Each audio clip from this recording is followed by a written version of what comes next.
Chapter 23:17. College Chief Meng, these are the things we got from the Woodfern Secret Realm, Mu Yan said. They're the most useful for the students and teachers of Starry School. The items in the Woodfern Secret Realm were all high-level treasures suitable for nascent soul and astral projection cultivators. Mu Yan also picked for a long time before he managed to pull out some of the less valuable ones and place them all in the storage ring. It wasn't that she was stingy, but the cultivation levels of the Starry School's teachers and students were too low. Even if she gave them the high-level natural treasures, they wouldn't be able to use them now. On the contrary, it was an innocent man who got into trouble because of his wealth, causing trouble for no reason. Meng Baichuan received the storage ring in a daze. When he looked inside, he sucked in a breath of cold air. What was this? A small mountain of green mist grass, 6-deer Buddha fruit, violet fire flower, these were things that couldn't be bought even with crystals in the azure blue world. Not to mention, there were bundles upon bundles of spiritual weapons and bottles upon bottles of elixirs. Mu Yan, where did this come from? Luo Yu grinned and said, Dean Meng, are you talking nonsense? We just came back from the Woodfern Secret Realm. Other than snatching it, where else could it have come from? With that, he yawned. It's fine. We'll return to the Alcade branch first. This time, when the three of us sneaked out, I wonder how angry eldest senior brother is. At the mention of this, the three of them withered. First senior brother was scary when he was angry. Meng Baichuan came back to his senses and said hurriedly, Are you looking for your brothers? They're not in the Alcade branch. Half a month ago, they received a message from your master and returned to the Qingyun world. The three of them looked at each other.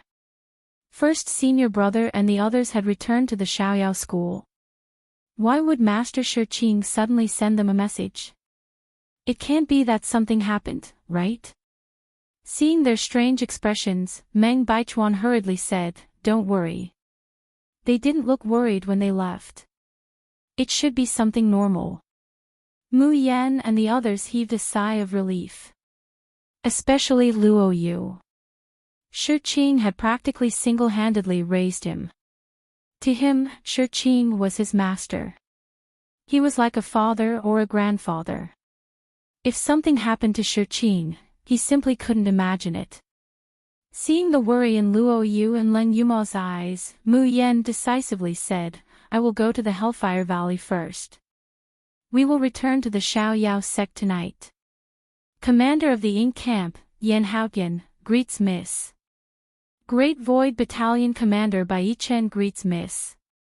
Heavenly Secret Battalion Commander Ru Yan greets Young Mistress. Longevity Camp's Commander Feng Haitang greets Young Miss. Looking at the four people kneeling in front of her, Mu Yan's heart is in turmoil. In the Yanwu continent, the scene of Yan Haotian swearing allegiance to her seems to still appear before her eyes. After them were Ru Yan, Feng Haitang, and Bai Chen. After her rebirth, apart from Xiao Bao, these people had been accompanying her through ups and downs. Regardless of whether they were separated by life or death, neither could make them abandon him. When they took the spirit-molding pill and ascended to the strange cultivation continent, didn't they think that the road ahead was uncertain? No, they must have thought about it. However, they chased after him without hesitation. After seeing the colorful world of the cultivation continent and receiving the help of the Zhu family, didn't they know the power and beauty of power? No, they knew. However, no one chose to abandon him or leave. Mu Yan knows that it wasn't them who owed her, but she owed them. Chapter 23:18. And now, she finally had the ability to repay them.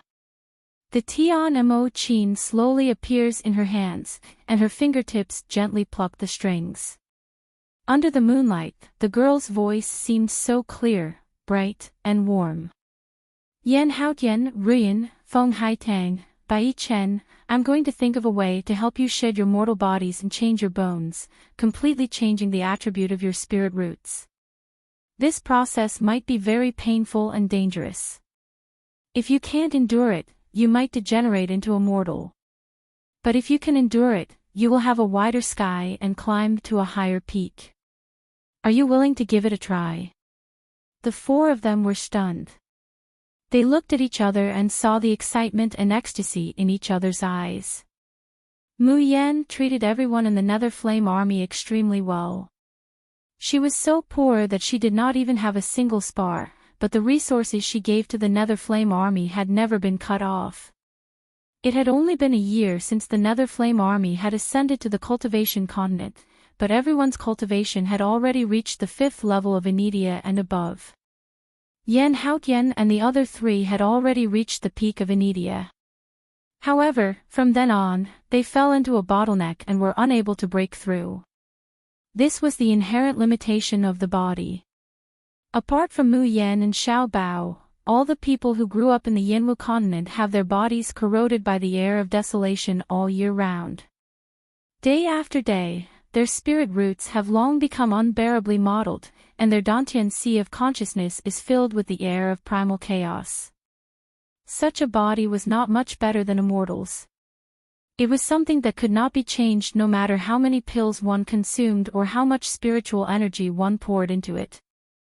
Yan Haotian and the others were disappointed and blamed themselves, but they did not resent him. Because they knew that they were already much, much luckier than others. It was just that it was a pity that it was unable to become stronger and could only become a burden. It was impossible for it to stay by Miss and Little Master's side. But now, the young Miss was telling them that they could be reborn and continue to improve. The sudden joy was like a tidal wave washing over their heads, making them almost unable to think. After calming down, the 4 of them chose to give it a try without any hesitation. The sound of the zither rang out slowly. The sweat on the 4 of them flowed down like rain, drenching their clothes. Everyone had a pained expression on their faces. However, there was not a single person who cried out in pain. 2 hours have passed. When Mayan loosens the strings, her hands are almost powerless to tremble. His dantian was completely empty. Almost all of his spiritual power and divine sense had been consumed. But a bright smile bloomed on her face. Success! The spirit roots of Yan Haotian and the other 3 had undergone a complete transformation. From then on, the golden core or fasting stage would no longer be a bottleneck for them. As long as they were willing to work hard, as long as they had enough pills, they would climb up step by step, all the way to the peak. Born in the Yinwu continent, the impure spiritual roots of mortals can no longer become their shackles. Miss, your grace of rebirth. When Ru Yan's voice came out, she realized that she couldn't stop crying. 2 streams of tears flowed down Feng Haitang's cheeks as she knelt on the ground. The 2 men, Yan Haotian and Bai Chen, did not cry. Instead, they clenched their right fists tightly against their left chests and kowtowed towards Mayan. If we fail to repay miskindness in this life, we will be consigned to eternal damnation, abandoned by both heaven and man. Yan Haotian clearly couldn't speak, but his chapped lips actually rubbed against each other and produced a clear sound. Baidu search, UC Book League, website, let you experience the latest and fastest chapters, all updated in seconds. Chapter 23:19. Bai Chen even held the token of love between him and Lin Sitong in his hand.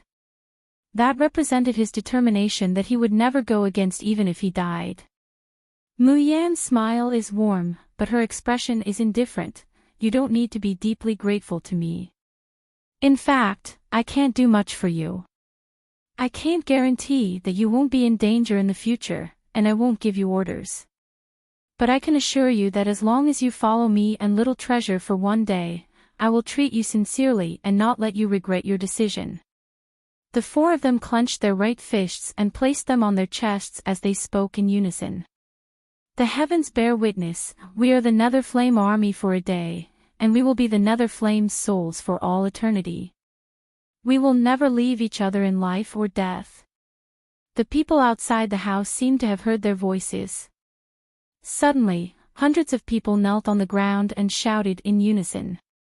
The heavens bear witness, we are the Nether Flame army for a day, and we will be the Nether Flame's souls for all eternity. We will never leave each other in life or death. Mu Yen took a deep breath. Similarly, she clenched her right fist and pressed it against her chest. She said softly, "All right, then our Nether Flame army will never leave, never abandon." When Yen Haotian's group of 4 and the Nether Flame army outside had all stood up, Mayan continued. What I used to purify your spiritual roots just now was my newly learned musician skill, Rebirth. I'm not familiar with this skill yet, so I can only help the 4 of you improve for now. In the near future, there shouldn't be many people who can be reborn. I don't care what assessment criteria you use, just select a portion of the cultivators under you and wait for my news in the Tianguang ruins. However, there's no need to rush those who haven't had their turn yet. As long as they are core members of the Nether Flame army, I guarantee that there will be a chance for them to be reborn.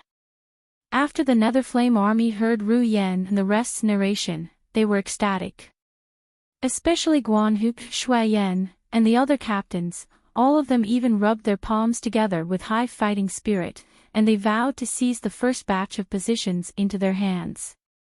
On the shore of Jingpa Lake, the moonlight sprinkled down in fragments. It was extremely beautiful. Compared to half a year ago, the entire Hellflame Valley was completely different. The valley, which was originally wide open, was now covered with layers of camouflage and defense barriers. Ordinary people wouldn't even be able to touch the entrance of this valley. The valley was filled with all kinds of rare spirit herbs, and there were many spirit beasts of the 5th rank and above on the mountain. Furthermore, that was before Mu Yen entered the Woodfern Secret Realm.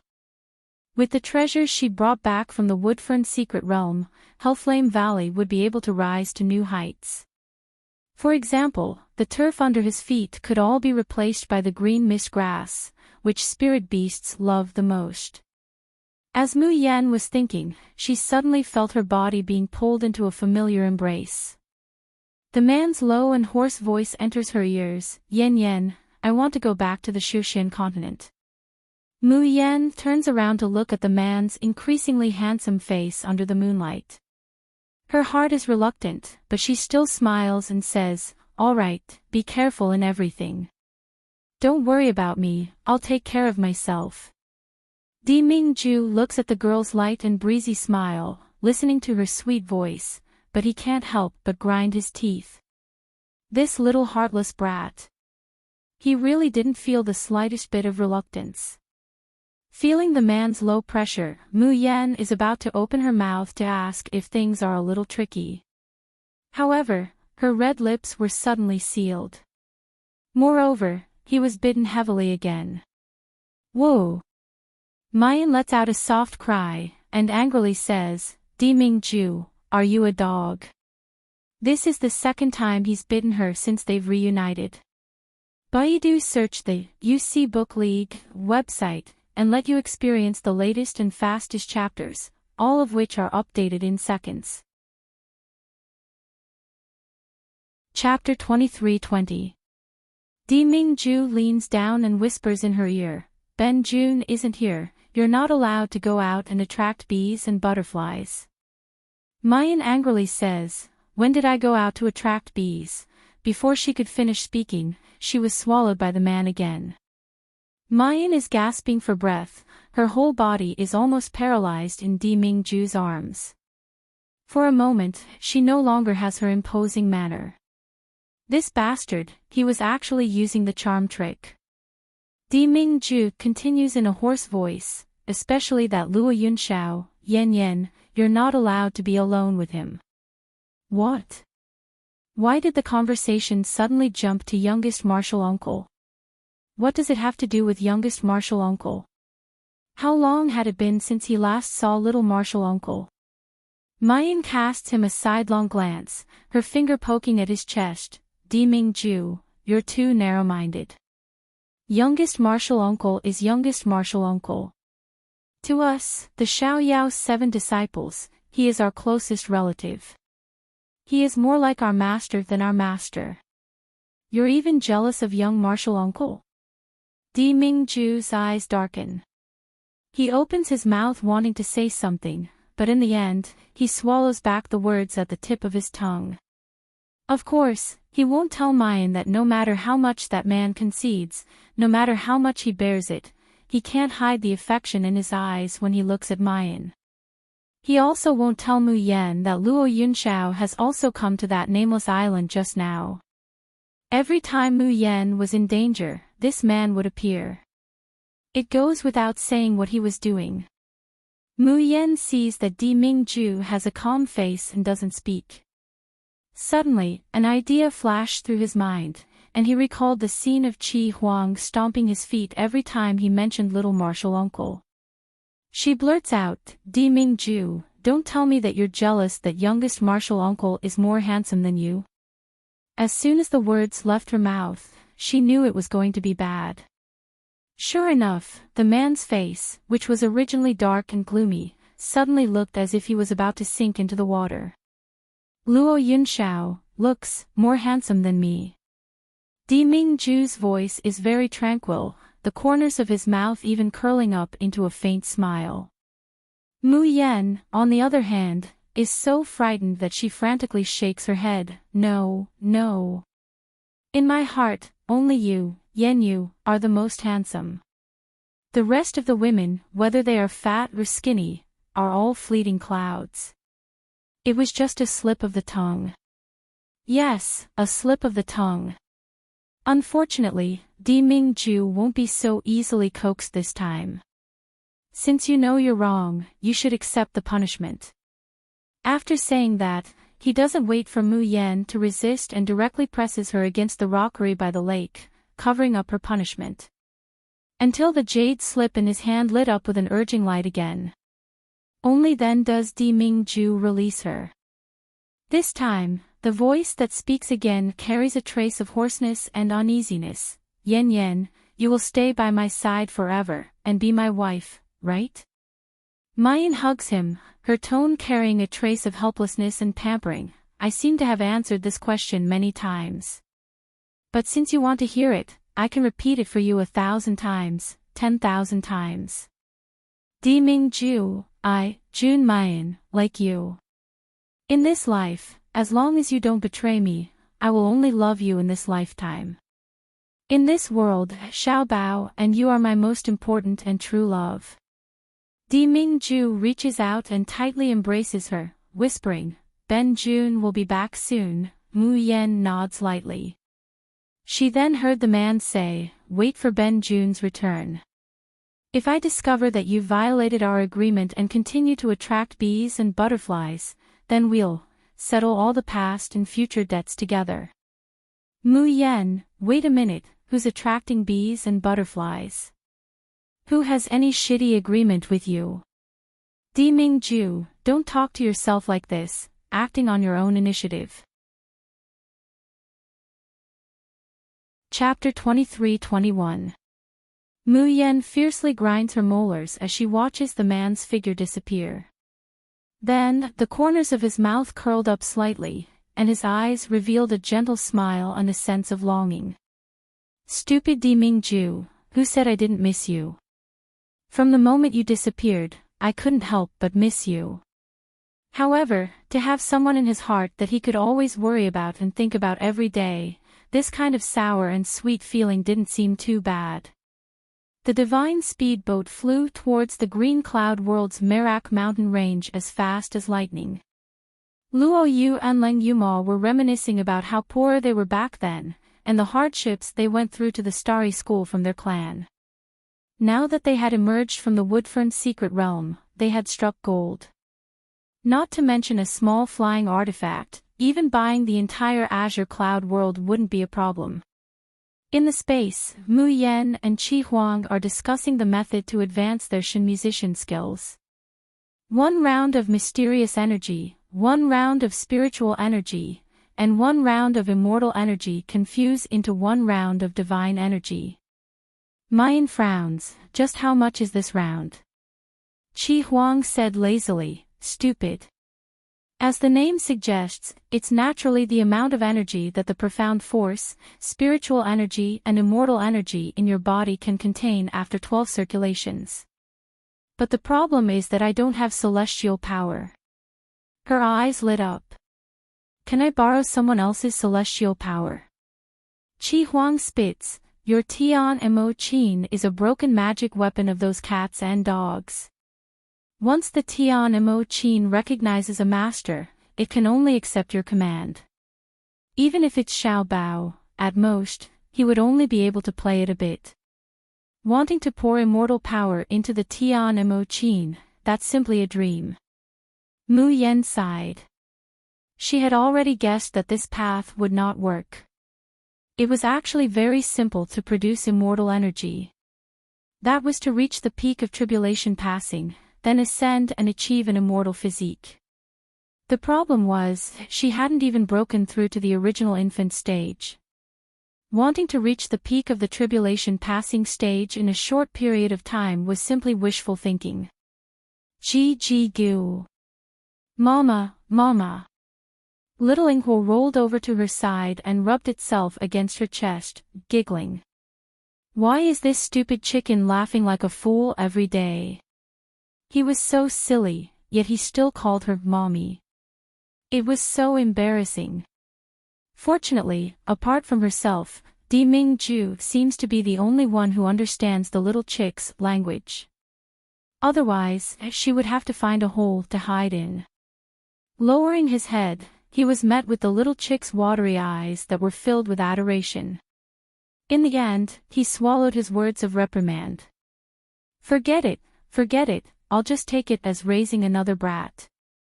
In any case, no matter how insolent he was, he couldn't be more insolent than Qi Xiaohuang. Jun Mayan, don't think that this Zun doesn't know what you're thinking. 7 Brilliance jumped up from the ground, bristling with anger. You dare to compare this sovereign with this stupid chicken? Do you believe that this sovereign will immediately stew this chicken? You throw this stupid chicken out of the space right now, do you hear me? Goo. Woo. The little chick was no longer as ignorant as it was when it was just born. It understood Qi Huang's words. 2 bubbles of tears immediately swirl in her eyes, and she looks tearfully at Mayan. G. Mummy, don't throw Huang away. Huang will be good. Woo wah. Mayan has a headache as she picks it up. She has no choice but to softly pacify it. Don't cry, your big brother Qi Xiaohuang has a mania. It flares up every 2 or 3 days. Let's not lower ourselves to his level. Jun Mayan, who are you saying has a mania? 7 Brilliance angrily flings his sleeves at her. Baidu search, UC Book League, website, let you experience the latest and fastest chapters, all updates in seconds. Chapter 23-22. Irascible 7 Brilliant, 2, asking for votes. Mu Yan knows that this is an attack, and promptly waves the Tian Mo Qin to resist. When they quarreled, they would also attack each other like this. However, this attack would usually miss. But today, in her haste, Mayan's hand slipped, and her attack suddenly deviated from the established route. In the end, rip. The red robe on Qi Huang's body was torn apart, revealing his fair and slender body. The youth's appearance was extremely beautiful, elegant and seductive. Her jet-black hair was loosely draped over her shoulders and fluttered in the wind, making her look even more sexy and charming. However, all of this was destroyed by one thing. That was the only thing that was still on Qi Huang's body, the bright red underwear. Qi Xiaohuang was completely dumbfounded. His entire body stiffened as he stood in place. Mu Yan's eyes wander around to make sure that he isn't injured, then she bursts out in laughter. She couldn't suppress her laughter at all. She laughed so hard that tears came out of her eyes. The little chick opened its big round eyes and looked at Mu Yanxiao with a confused expression. Seeing that its mother was happy, it also began to giggle. The man and the chicken couldn't stop at all. Until Qi Huang lets out a roar that can shatter the entire Tian Mo Qin space. June. Moo. Face. 15 minutes later. Mu Yan and Little Chick stood side by side in front of the enraged Lord Artifact Spirit and sincerely apologized. All right, I was wrong. I shouldn't laugh at you. Isn't it just a pair of red panties, red underwear? I think it's pretty bright and it suits you. Puff. Qi Huang gnashes his teeth and glares at her. Jun Mayan, if you dare to laugh again, this sage will not let you off. Mu Yan quickly retracted her smile. I'm not smiling. Our 7 little Huang is the most handsome and charming. No matter what you wear, you can't hide your charm. Little Inghua, gugugu. Mummy is right. Raise a chicken wing in support. Qi Huang's ears turned red. He tried his best to suppress it, but he still couldn't suppress the smile on his face. He snorted. Don't think that I will let you off just because you said that. Qi Huang couldn't help but glance at the little chick as he spoke. He narrowed his eyes. Was that really a coincidence? But very quickly, he tossed this fleeting thought to the back of his mind, and looked at Mayan. You want to possess immortal energy? Mu Yan quickly nodded. Is there a way? If possible, she naturally hoped to achieve an immortal physique and produce immortal power as soon as possible. Otherwise, wouldn't her Shin musician skills be stuck at 1 star forever, unable to be upgraded? Putting everything else aside, if she couldn't level up her rebirth skill, she could only purify the spiritual roots of 4 people at a time. After a round of purification, he had to rest for a few days. If that's the case, how long will it take for all the Nether Flame army to be reborn? Qi Huang snorted. Do you know what Moon spiritual root is? N. Why did the topic jump to the Moon spiritual root? In this world, there is nothing better than the Moon spirit root in being able to contain all kinds of energy and transform it into your own.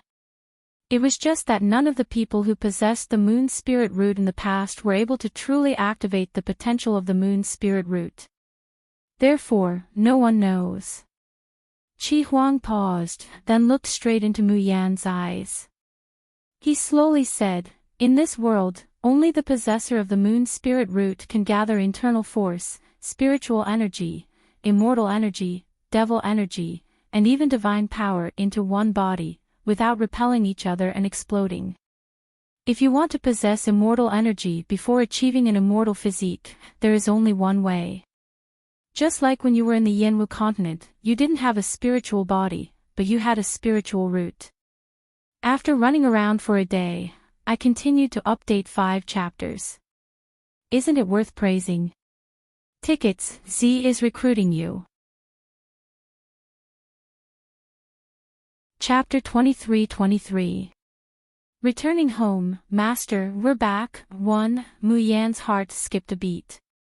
She suddenly sat up straight and an idea flashed through her mind. Breaking through to the nascent soul level, she said slowly. When I break through to the nascent soul level, the Moon spirit root will give birth to the 4th element. That's the best time for me to have celestial power and produce immortal bones. Qi Huang pouted. You're not too stupid after all. Mu Yan smiled as if a heavy burden had been lifted from her shoulders. Then she remembered with lingering fear. Luckily, she didn't break through hastily in the underground palace in the Broken Soul Forest. Otherwise, she wouldn't have enough spiritual power, her blood qi would collapse, and she would be surrounded by powerful enemies. Even if she broke through, she wouldn't be able to produce immortal bones. Now it seemed that the underground palace, or rather, the little chick, had helped her by stopping her from breaking through. Mu Yan picked up the little chick and kissed its soft head. Little Huang, I think you should change your name to Lucky Chicken. Ever since she had picked up this son of a chicken, she had been blessed with good luck. The little chick almost fainted from happiness. Mama kissed him. Mama kissed him. Wow! Huang Huang was the happiest chick in the world. Chi Huang gritted his teeth. Stupid chicken. I'll make soup out of you sooner or later. He would never admit that his heart ached. Jun Mu Yan, this stupid woman, had never kissed him before. She actually kissed a stupid chicken. Just then, Luo Yu and Leng Yuma's shouts came from outside. Sixth senior sister, the Xiaoyao sect is here. Mu Yan quickly flashed out of the space. Looking from above, a familiar valley came into view. The Xiaoyao sect. After a year, the 7 disciples of the Xiaoyao sect had finally all returned. Compared to the shabby Xiaoyao sect a year ago, the whole unitary sect had worked hard. Tidying up. The sect base in front of them could be described as brand new. Compared to the Starry School, the Dragon Ascension School, or any other place they had stayed in recently, this place was like a beggar's nest. But looking at the familiar buildings and scenery, the three felt like they had finally returned home. Luo Yu said worriedly, I wonder how Master has been this year. Without us by his side, did he eat well? Did he miss us often? As soon as he finished speaking, he heard Shi Qing's energetic voice coming from inside. No, this doesn't count. My hand slipped just now and I made a mistake. I want to start over. What came next was a childish voice that was cold and adorable, but with a hint of helplessness. Grandmaster, you have no regrets when you make a move. Shi Qing grinned and said, Xiao Bao. Grandmaster is telling you, it's true that there's no regret in making a move, but as a person, we must know how to be flexible. You see, Grandmaster is getting on in years. It's normal for his hands to tremble. Good little baby, let me go down again. This time, I want to go down here. Xiaobao's voice was flat. Grandmaster, are you sure? In the next moment, Shi Qing screamed like a pig being slaughtered. No. I made a mistake again. Let's do it again. Mu Yan and the other two, who were listening to their conversation, couldn't help but laugh out loud. Mu Yan hasn't seen Xiao Bao for so long. Now that she hears her son's crisp and clear childish voice, the longing in her heart is practically overflowing. Leng Yuma already couldn't help but shout, Master, don't lead our precious nephew astray. Luo Yu also shouted, Master, little baby, we're back. Chapter 23-24. Returning home in glory, Master, we're back, too. Shi Qing and Xiao Bao look up when they hear their voices. When Xiao Bao's eyes meet Mu Yan's, his big ice blue eyes are filled with joy. He drops the chess piece in his hand on the chessboard, no longer caring about winning or losing. His small body is like an arrow released from a bow. He bursts into Mu Yan's arms, tightly hanging onto her neck and refusing to let go.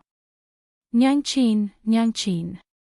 His soft voice carries a trace of grievance, full of longing, echoing in Mu Yan's ears over and over again, Nyangqin, Xiao Bao missed you. Mu Yan tightly hugs his small body in her arms, her voice is a little hoarse, Nyangqin also missed you. After the mother and daughter pair are warm enough, Xiao Bao remembers that there are a lot of people watching. He has always boasted that he has grown up, that he is a man, but he just hugged Mu Yan and acted like a spoiled child, his eyes red. At this time, when he meets the smiling eyes of Leng Yuma and the others, his little face immediately turns red, but he still pretends to be calm. This tsundere little appearance makes everyone laugh. Even Mu Yan is somewhat overjoyed. Xiao Bao and Di Mingju have been together for a long time. she doesn't know if they have a father-son appearance. His gestures are becoming more and more similar to Di Mingju.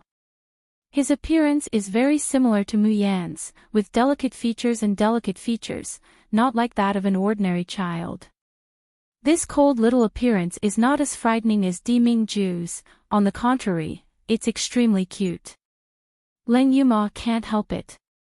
She reaches out and scoops Xiaobao up, rubbing him hard. "Oh, Uncle's little darling, I haven't seen you for a month, Uncle missed you so much. Quick, let Uncle kiss you." Xiaobao struggles to break free and crashes into Mu Yan's arms. His little face is flushed, and he repeats in all seriousness, "Fourth uncle, men and women should not touch each other." Ha ha ha. Everyone can't help but laugh in unison. After laughing, Mu Yan and the other two pay their respects to Shiqing.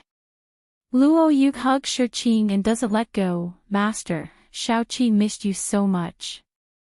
He was raised by Shiqing since he was a child. For so many years, this is the first time he has left Shiqing's side for so long. Shiqing looked at Luo Yu, his murky eyes sparkling. "In the blink of an eye, you've grown so much. You're no longer that." He stopped mid-sentence and smiled as if trying to hide something. Good. It's good that you're back." Shiqing's gaze swept across Mu Yan and Leng Yuma, and the gratification in his eyes became even stronger. "Peak of the Gold Core Realm.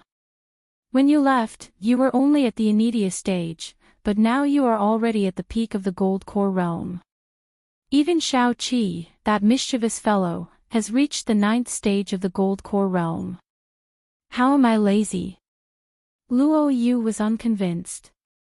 "I won't work too hard these days." As he spoke, he thought of something and became excited again. "Oh right, where are eldest senior brother and the others? I'll show them how much I've improved. Ha ha ha, I'm not the weakest member of the carefree sect anymore." Shiqing stroked his beard and looked at the peak of the back mountain. He slowly said, "They entered the sword furnace to cultivate half a month ago." Sword furnace? Which sword furnace? The three of them were confused. Suddenly, Leng Yuma exclaimed, "Don't tell me it's junior uncle's sword furnace." Luo Yu's eyes widened. "Master? Are you kidding? How could you let eldest senior brother and the others enter the sword furnace? Didn't junior uncle say that the sword furnace is extremely dangerous? Even a nascent soul realm cultivator would die in there." Even Mu Yan's expression changed. Chapter 23-25. Eldest senior brother, are you all safe and sound? If even junior uncle said that the sword furnace was dangerous, then it must be a very dangerous place. Eldest senior brother and the rest all went in. Are they all safe and sound? Shiqing sighed softly, not speaking for a long time. Where is the sword furnace? Is it in the back mountain? Luo Yu turned and ran out. No, I have to save eldest senior brother and the rest. Little Seven, don't mess around. Shiqing shouted. Luo Yu's eyes reddened. Master, I'm not messing around, but eldest senior brother and the rest. Mayan suddenly said, is it because we didn't listen and insisted on going to the Woodfront secret realm that eldest senior brother and the rest chose to enter the sword furnace? Luo Yu and Leng Yuma looked over. Mayan's voice is slightly hoarse as she says, from the first time we entered the Ziyunjia, Big Brother always told us to keep a low profile. At that time, I guessed that one or even several of us might have enemies in the Ziyunjia. And we were too weak. If those enemies came looking for us, we wouldn't even have the ability to protect ourselves. Eldest senior brother was most afraid that we would get hurt. She paused, a trace of self-blame and regret in her eyes, but I never really took eldest senior brother's advice to heart. Mayan had always been free.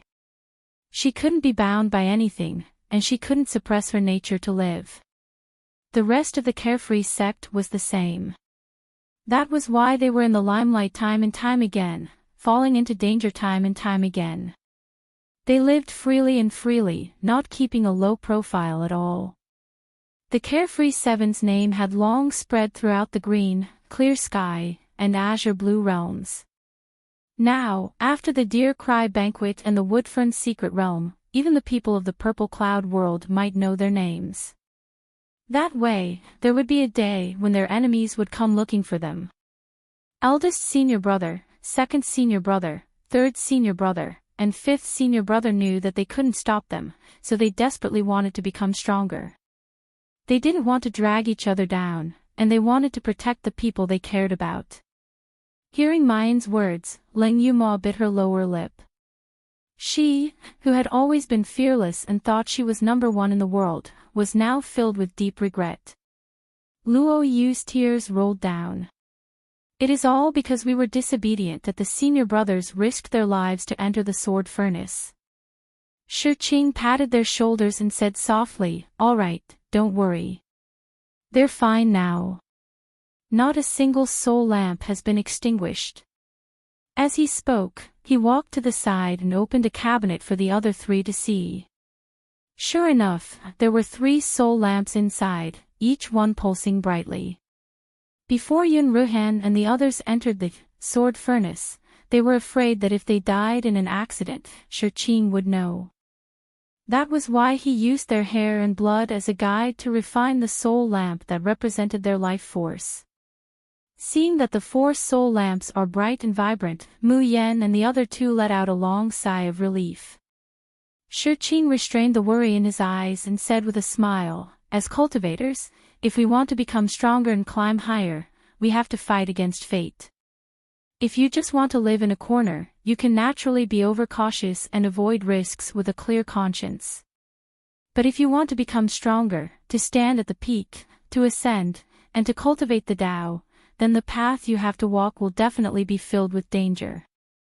Once fear arises in one's heart, the final outcome would be eternal damnation."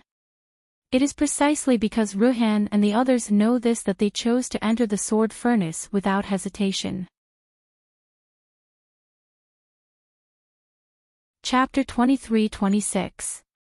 Eldest senior brother, are you all safe and sound, too? Asking for tickets, he paused for a moment before continuing, "The 3 of you snuck into the Woodfern secret realm as Golden Core cultivators.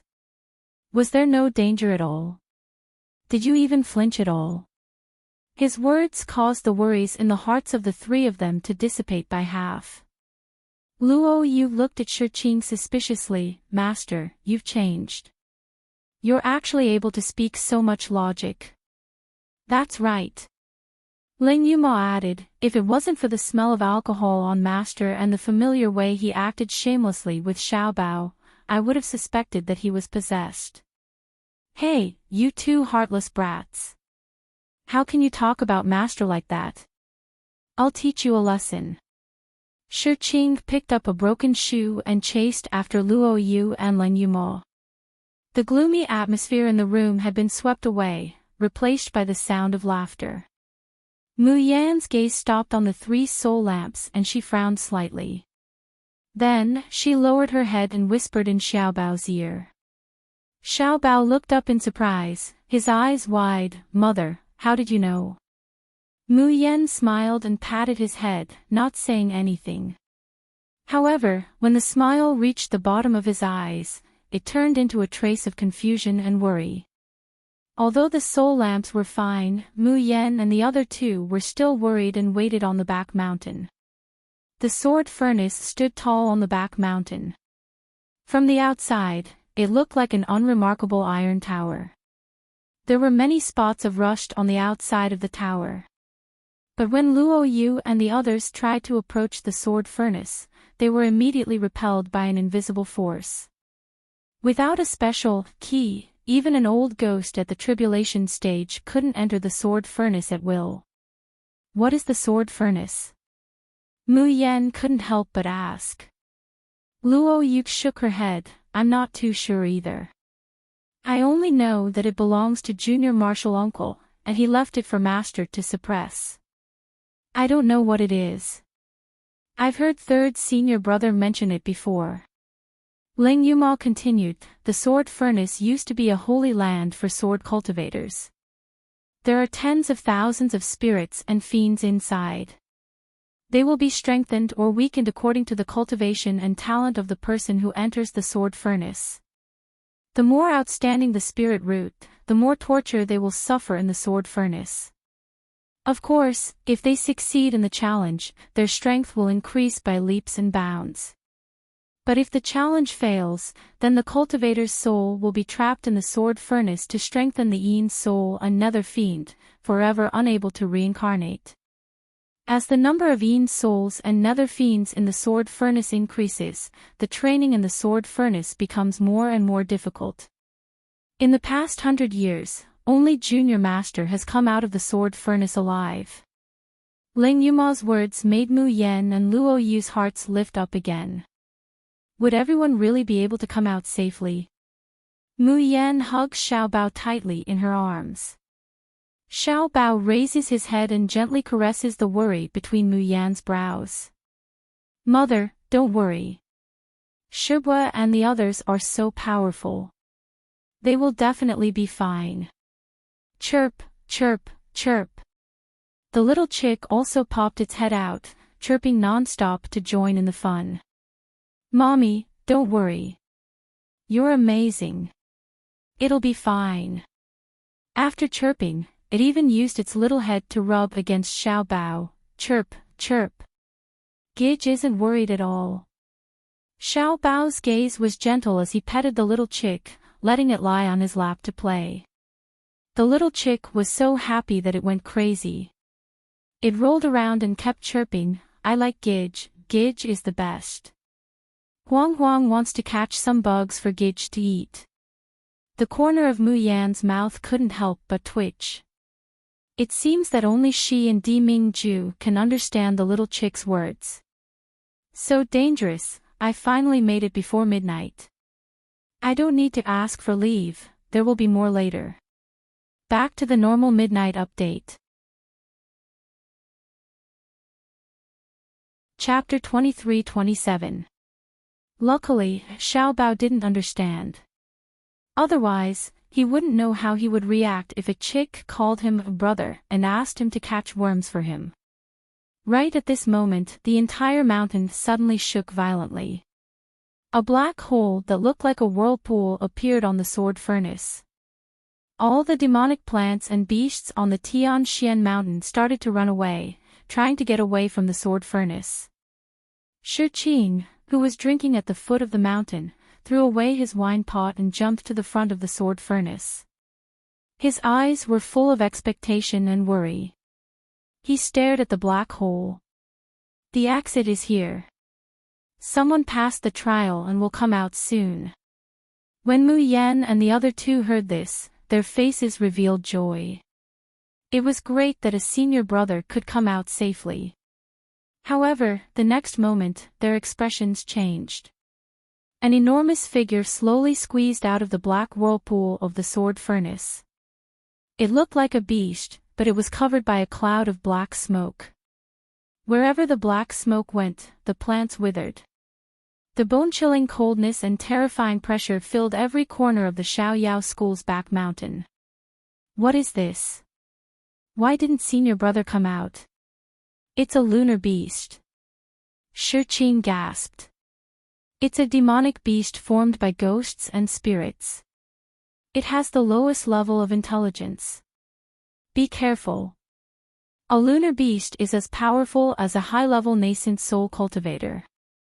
The lunar beast's entire body emerged from the whirlpool. As it came out, the temperature became lower and lower. It wasn't a normal low temperature. It was a bone-chilling coldness that could freeze people's souls and make them feel evil. The birds and beasts on the Tianxian mountain had already fled. They were intimidated by the pressure and had no way to escape. They were so frightened that they fainted. It was obvious how terrifying the lunar beast was. Mu Yan turned her wrist and held the seventh supreme sword in her hand. Luo Yu and Len Yuemo also took out their weapons. However, at this moment, an inconspicuous white light spot appeared on the belly of the lunar beast. The lunar beast let out a painful scream. Then, Mu Yen and the others looked at it in surprise. The speck of light suddenly exploded like a firework, spreading out from the lunar beast's body. The powerful sword qi that seemed to be able to devour mountains and seas suddenly erupted as the speck of light spread. Such powerful sword qi! Luo Yu jumped 3 feet high in excitement. It's eldest senior brother's sword qi. Eldest senior brother. Eldest senior brother. We're here. Mayan's eyes shine, and her face can't help but reveal a smile of admiration. Eldest senior brother had become stronger. No, it should be said that he had become much stronger. The sword qi that was slowly overflowing from the lunar beast seemed to be able to swallow mountains and rivers, and overturn heaven and earth. It should be said that eldest senior brother's sword intent and cultivation level were not the only powerful things. There was also his mountain sea domain. The sword gleam grew brighter and brighter, and also grew larger and larger. Like countless threads, the Yin soul's body was cut into pieces. The lunar beast let out a final roar of despair as its body was torn into pieces. The light slowly dissipated, and Yun Ruhan's thin figure slowly appeared. Eldest senior brother. The 3 shouted in unison and went to greet him. Luo Yu saw the wounds on Yun Ruhan's body that had not completely healed, and her eyes turned red. Eldest senior brother, how could you go to the sword furnace without telling us? The sword furnace is so dangerous, what if you were injured? Chapter 23-28. Remember in 1 second, 800 mail sign small/say net wonderful pop-up window free reading. Yun Ruhan's gaze swept over the 3 of them, and she snorted coldly. Isn't it dangerous for you to sneak into the Woodfern secret realm? Did he inform me? The 3 of them immediately became listless. They shrunk their heads and obediently accepted the scolding. But before the reprimand was over, a bolt of lightning suddenly fell from the sky, right beside Yun Ruhan. Shi Qing looked up at the sky and exclaimed in surprise, lightning tribulation. Good boy, Ruhan, you're about to ascend to the nascent soul stage. A thick layer of purple clouds had appeared in the sky. That was clearly the tribulation cloud that would only appear when a cultivator made a great breakthrough. Even if they were both nascent soul cultivators, there was a huge difference in strength between those who had experienced lightning tribulations and those who hadn't. Eldest senior brother, quickly sit down cross-legged and prepare to form your nascent soul. We will protect you. Yun Ruhan immediately sat down cross-legged. Bolts of lightning struck down from the sky, landing on Yun Ruhan's body, causing him to reveal a pained expression. However, every bolt of lightning also plated Yun Ruhan's body with a layer of faint purple color, slowly transforming his flesh and dantian. Eldest senior brother had not only come out of the sword furnace alive, he had broken through to nascent soul in one go. This news made Mu Yen and the other 2 extremely happy. However, everything that happened today was far from over. 15 minutes after Yun Ruhan began her tribulation, the ground suddenly shook again. The black vortex appeared again. A roar that sounded like a lion's roar came from inside. Second senior brother, it's second senior brother's voice. The first thing that came out wasn't Qinzhou, but a lunar beast. However, just like Yun Ruhan, the lunar beast was blasted out of the whirlpool before it could escape. Before it could even land on the ground, it was torn apart in midair. Immediately after, Qinzhou's tall and sturdy figure leaped out of the whirlpool and roared towards the sky, shaking the mountains and rivers. Second senior brother, it's great that you're all right. Qinzhou's face was filled with malevolence and malevolence. He looked even more like a wild beast than the lunar beast. But when he heard their voices, the fierceness in his eyes slowly faded, and he became as silly as usual. His gaze swept over Mu Yen and the other two, and he suddenly said word by word, "Little junior sister, little 4, little 7, I have become stronger, I can protect you. In the future, if you go somewhere, can you call me along? I can help you." Hearing this, Mu Yen stares blankly at first, then she feels an indescribable warmth and gratitude in her heart. She said softly, "All right, from now on, we, the Xiaoyao 7, are of one heart and one body. Second Shixiang, you have to promise us that the next time you enter a dangerous place like the sword furnace, you have to bring us along." Qin Zhou's face blossomed into a silly and happy smile as she nodded heavily. Rumble. A bolt of lightning fell. Luo Yu's eyes widened as she exclaimed, "Second senior brother, you're also about to advance to the nascent soul realm." Yes, this bolt of lightning wasn't aimed at Yun Ruhan, but at Qin Zhou. Qin Zhou's body was brimming with spiritual energy, as if it was about to overflow. If one used their divine sense to investigate, they would discover that the shadow of a small person was faintly discernible in his dantian. It was obvious that he was also about to condense his nascent soul. With this advancement, Qin Zhou and Yun Ruhan directly went from the blazing sun in the sky to the setting sun. The two of them almost finished advancing to the nascent soul realm one after the other. Luo Yu was both happy and worried. "I thought that after coming out of the Woodfern secret realm, my cultivation wouldn't be the lowest in the sect anymore. And the result? Eldest senior brother and second senior brother actually advanced to the nascent soul realm, once again leaving him, a level 9 golden core cultivator, far behind." Chapter 23-29. Remember in 1 second, 800 male sign small/say Netwood third brother and fifth brother also reach Yuaning. Could it be that third senior brother and fifth senior brother would also directly reach the nascent soul realm? A whirlpool appeared on the iron furnace again. A whirlpool appeared on the iron furnace again. Who will come out this time? Just as they were thinking, they saw Chu Moli slowly float out in a wheelchair. He leisurely landed on the ground. Everyone looked left, right, up, down. They wanted to find a thundercloud or a lunar beast. However, there was nothing. Nothing at all. The surroundings of the sword furnace were eerily quiet. Chu Moli looked at everyone present with a faint smile on his face. He said in a gentle voice, "What? Am I not welcome?" "No, no." Luo Yu couldn't help but say, "Third brother, why did you come out like this?" No lunar beast came out, no lightning tribulation, no shaking of the ground. Chu Moli's posture was more like he casually took a stroll in the sword furnace, and then casually walked out. Especially with the eldest brother and second brother as a foil, Chu Moli's posture when he walked out of the sword furnace was even more strange. Chu Moli's eyelashes drooped slightly, and he said weakly, "Maybe it's because I'm too weak, and those lunar beasts don't like me." TCH. The 5 people rolled their eyes at him. Among the 7 of them, the most abnormal and mysterious one was the third brother. Saying that lunar beasts don't like him.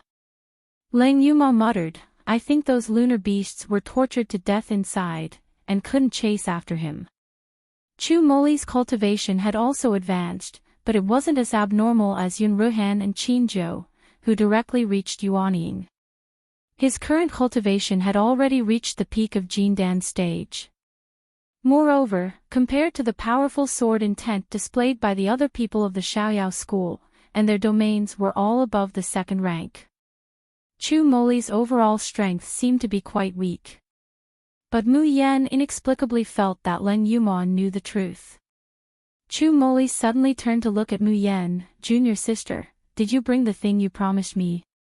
Mu Yan's mouth twitched. A guy who was keen on collecting the corpses of high-level cultivators, how could he be weak? "Third brother, are you kidding me?" However, even though she complained, she still obediently offered the bodies of Shuizhong and the others. Chu Moli put the things away in satisfaction. Then, everyone's gaze focused on the sword furnace. It was almost midnight. Presently, only Ling Yuxing hadn't come out. Looks like little Five won't be able to come out today. It doesn't matter. As long as his soul lamp isn't extinguished, it proves that little Five is safe. He will definitely come out safely. Luo Yu also stared closely at the sword furnace. She looked even more worried than the others. Yun Ruhan rubbed his head. Xiao Qi, what's wrong? He was just about to say that Xiaowu was fine and that her soul lamp was still lit. Luo Yu rubbed her chin and puffed up her cheeks. I wonder what cultivation level 5th senior brother is at now. His words stunned everyone for a moment. Then, they couldn't help but burst into laughter. In that short month, the 7 disciples of the Carefree School had been tempered in the Sword Furnace and the Woodfern Secret Realm. Originally, his average cultivation level was only at the 3rd level of the Golden Core Realm, but now, it had been raised to the peak of the Golden Core Realm. Luo Yu was now at the Golden Elixir Stage 9 and thought that he was no longer the weakest among the 7. But in the end, he was still the one who held them back. Thus, apart from worrying about Ling Yuxing's safety, Luo Yu also placed her last hope on 5th senior brother's cultivation. As if to echo Luo Yu's heart. Chapter 23:30. The familiar trembling of the earth came again. A black whirlpool slowly appeared. In the blink of an eye, a lunar beast rushed out of the cave at lightning speed. This sound beast was much smaller than the previous 2. But the cold and rotten aura it emitted wasn't weak at all. Most importantly, it was too fast. In the blink of an eye, it turned into a small dot and was about to disappear into the horizon. Shi Qing's face changed. If we let this beast escape, it will definitely bring disaster to the world. Let's go after it. As soon as his voice fell, the surrounding air seemed to ripple and ripple for a moment. The next moment, they saw the ghost that had almost escaped without a trace stop in midair. From afar, a mournful and angry roar came. Mayan gathered her spirit in her eyes.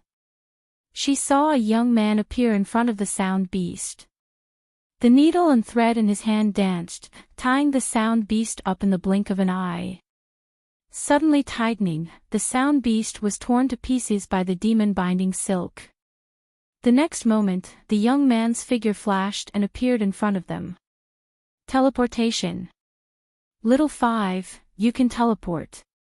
Ling Yuma said excitedly, your space domain has advanced.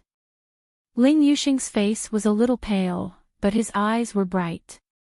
Hearing the question, he smiled shyly. It can't really be considered teleportation.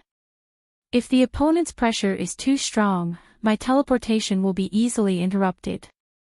Even so, a Golden Core stage cultivator being able to grasp the ability of teleportation would definitely shock everyone's jaws off. Little Five came out safely.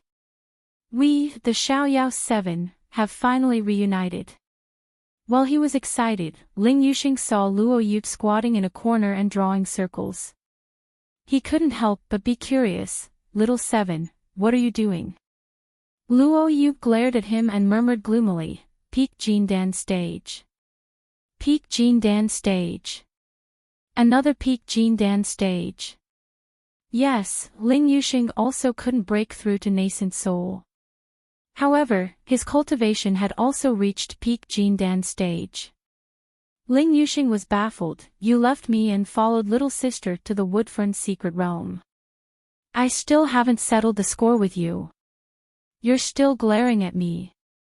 After all, the 4 of them had heard about the Woodfern Secret Realm from Ning Su. In the end, because Ling Yuxing was more obedient, after being stopped by the eldest senior brother, he didn't think that he could still sneak around and was abandoned by the 3 of them. Luo Yu became even more depressed. Everyone could not help but burst into laughter. Sect leader sure, what happened? Why did we feel that the entire Tian Shan mountain range was shaking? Are you alright? At the foot of the mountain came Su Qing's anxious and flustered voice. In the past, Su Qing, an elder of the whole unitary sect, wanted to provoke and rob the Xiaoyao sect. In the end, he was beaten up by Mu Yan and the others. He was even painted with the painting of a beauty.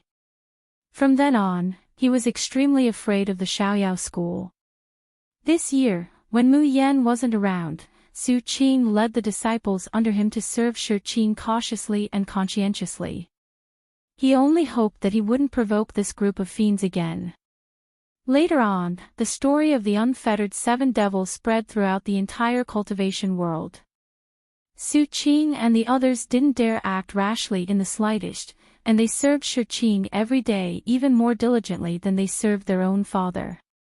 Sensing the dangerous aura of the lunar beasts, he couldn't help but rush over to check on Elder Shi. Looking around, he saw Mu Yan and the others. Shao, the unfettered seven devils. Heavens, the unfettered seven devils are back. Amidst the screams and laughter, everyone returned to the Xiaoyao school's encampment. Mu Yan, on the other hand, once again stealthily went to the peak of the back mountain. Bookmark for easier reading. Chapter 23:31. Remember in 1 second, 800 mail sign small/say net, wonderful pop-up window free reading. She looks around, and suddenly says softly, youngest martial uncle, since you're here, why don't you want to meet us? The surroundings are quiet, there's no response at all. Mu Yan is not discouraged, and continues, when I first saw the soul lamps of my senior brothers, I noticed that there were traces of burning on them. That means that the owner of the soul lamp had encountered a life-threatening danger, and finally survived. Also, fourth sister said that the sword furnace is extremely dangerous. In the past 100 years, no cultivator has been able to come out alive. However, eldest brother came out at the same time, safe and sound. I hope that my senior brothers can be safe, but this survival rate and the time of success of the trial are too incredible, and too coincidental. Mu Yan looks at the surrounding darkness of the night, and murmurs in a low voice, youngest martial uncle, it was you who came back in the nick of time and saved my senior brothers, right? You were also the one who told Master to say those words, so that fourth senior sister, little seven, and I wouldn't feel sad and regret it. Youngest martial uncle, you've done so much for us, but you don't tell us anything. You're even getting further and further away from us, as if you're deliberately drawing a clear line between us. I don't understand, why is that? After saying this, Mu Yan waits for a long time. However, it's still so quiet, no human voice, no response. Even because of the appearance of the lunar beast, there's no sound of insects or birds. Mu Yan sighs softly, and is about to turn around and leave.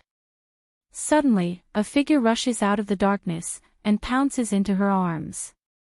Wow, Mei Yan Yan, I don't want to listen to Master, I want to be with Mei Yan Yan. Master is such an idiot, he only knows how to hide, endure. You don't know how much he's done for you.